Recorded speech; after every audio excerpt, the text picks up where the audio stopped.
My sermon today is from Matthew 3:13 to 17. Is remembering baptism.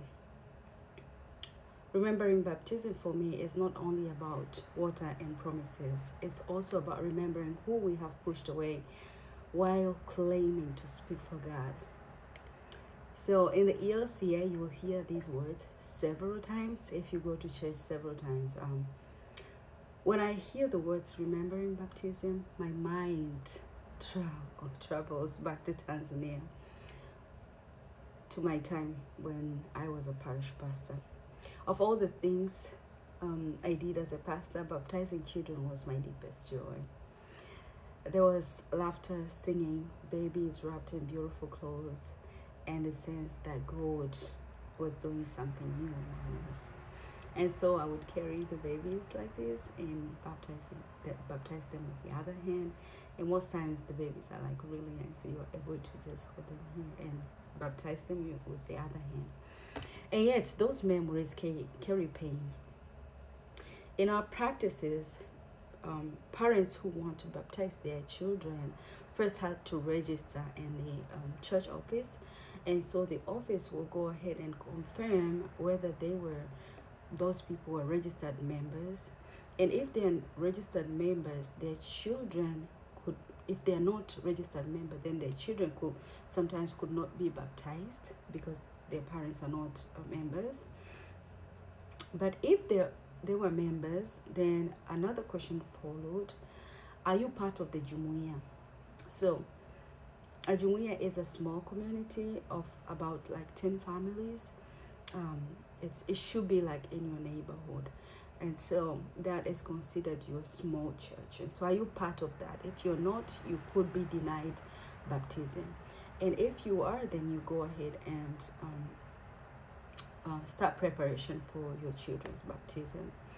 And so up to that point, you are guaranteed that your child or your children will be baptized, and so you can start baptism classes, and then after that you prepare for the baptism day. However, even on the baptism day, there were still some requirements too. However, these requirements came after the child is baptized, and so you're guaranteed the baptism. And so after the baptism, there's another requirement for parents' blessing. So after the children were baptized, parents were invited forward for a blessing. This is where my pain is. In many congregations in the ELCT, parents, while still in the front, the pastor would ask if any of them were not married, if they were divorced, or if they became pregnant before marriage, like you had a child out of wedlock. Then if you answered this question yes, then you are told to go sit down. So often this would be a walk of shame. And I say a walk of shame because our churches are big. So they're big, and so most churches, some churches are small. So that walk sometimes is very long, and some pastors actually do say some things before they tell them to go sit down.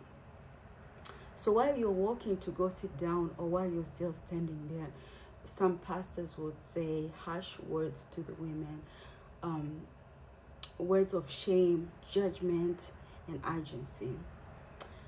They'll say things like, you should not have become pregnant, find a husband quickly, or you're a sinner, or your child may not grow in a good Christian family as they will grow in a single parent home. And almost always it was women who were standing there. I've never seen a single father bring a child alone for baptism. It was always the mother. Sometimes women tried to avoid this humiliation by sending their children with their grandparents or some relatives. So, and this depends if the mother still has connection with her parents, because when you get pregnant out of wedlock, or if you get divorced, most parents try to separate themselves from you because it's considered a shame, and so you bring a shame to the family. Some parents disown their kids because of those issues, and so they will if you're still connected to your grandparents, then a grandparent or a grandmother or a grandfather could stand where a mother could not, or an uncle, an auntie. That made it easier for them, but it also told a painful truth. The child was baptized, but the mother was denied a blessing. She returned to her seat, carrying shame, while the entire congregation watched. A sacred moment to proclaim grace became a public wound, and a permanent wound to this mom, and sometimes to the child too. And every time I remember this practice, my heart aches. I never denied anybody a blessing, and that was a problem too for in my church. They wanted me to do the same as they're doing. This is probably not you here today, but each one of us is a church, and as part of the church, sometimes we decide who deserves and who does not deserve a blessing, who must wait for a blessing. Sometimes we do this consciously or unconsciously. We decide who is respectable enough to stand and who should quietly sit down. But we are learning here today that our baptism is about belonging and not exclusion. When John sees Jesus, he does not see him belonging into the line with the other poor, sinners, oppressed, minority, dirty, poor people, but he sees him as superior, and so he wants him to be excluded from that group and say, hey, I can belong there, but you don't. We do this too. We push others. You might ask yourself, how do we push others to the margins? Most of the times we do this not not harshly, but we do it with systems, silence, and good intentions. We push people to the margins when we turn belonging into a reward instead of a gift or grace. We require responsibility before compassion, before mercy. We ask people to fix their lives before we walk with them. We say, come back when things are in order. We push people to the margins when we use morality as a measuring stick, not as a call to mercy.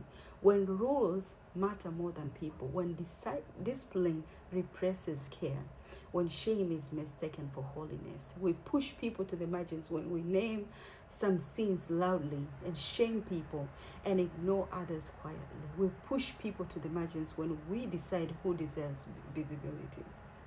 When some stories are centered and others are silenced, this is when we push people. When certain pain is believed and other pain is questioned. When some lives are mourned publicly and others privately forgotten. We push people to the margins when we confuse order with righteousness.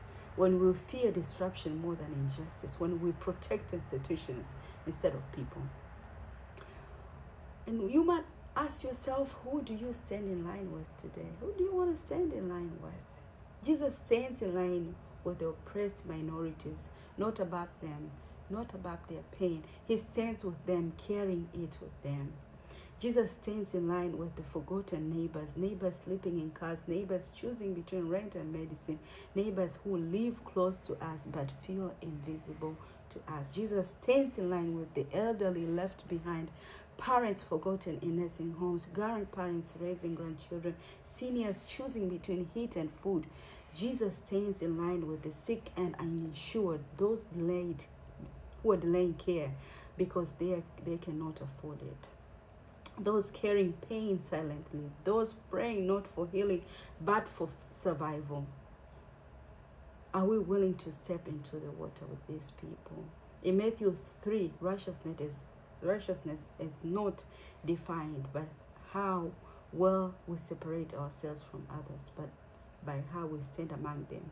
Jesus does not use baptism to expose the failures of the crowd. He uses it to reveal the heart of God. Amen.